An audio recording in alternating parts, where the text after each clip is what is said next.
Godavarikhani one town police station పరిధిలోని సమస్యాత్మక ప్రాంతాలను బుధవారం అర్ధరాత్రి రామగుండం సిపి అంబర్ కిషోర్ ఝా ఆకస్మికంగా తనిఖీ చేశారు. కార్మిక క్షేత్రమైన పారిశ్రామిక ప్రాంతంలో స్థానికులతో పాటు ఒడిశా, బీహార్, ఉత్తరప్రదేశ్, రాజస్థాన్, ఛత్తీస్గఢ్, మధ్యప్రదేశ్ తదితర ప్రాంతాలకు చెందిన ప్రజలు విధులు నిర్వహిస్తున్నారు. ఈ నేపథ్యంలో వారి జీవన శైలితో పాటు స్థానిక సమస్యలను స్వయంగా తెలుసుకోవడానికి రామగుండం సిపి బుధవారం అర్ధరాత్రి సిబ్బందితో కలిసి స్థానిక Sanjay Gandhi Nagar railway track, 7 LEP, fine Klein area, CSP కాలనీలను ఆకస్మికంగా తనిఖీ చేశారు.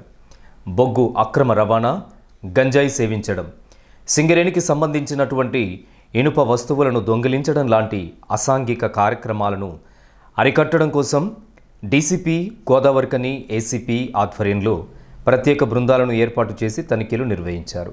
ఆకతాయిలను చట్ట ప్రకారం శిక్షించడం కోసం ఆకస్మిక చర్యలను చేపట్టడం జరిగిందని తెలిపిన సిపి, చట్ట వ్యతిరేక కార్యకలాపాలకు పాల్పడే వారిపై కఠినమైన చర్యలు తీసుకోవాలని సిబ్బందిని ఆదేశించారు. ఇంకా ఈ కార్యక్రమంలో సిఐలు ఇంద్రసేనారెడ్డి, ప్రవీణ్, రవీందర్, లింగమూర్తి, గోదావరికని సబ్ డివిజన్ ఎస్ఐలు, సిబ్బంది పాల్గొన్నారు.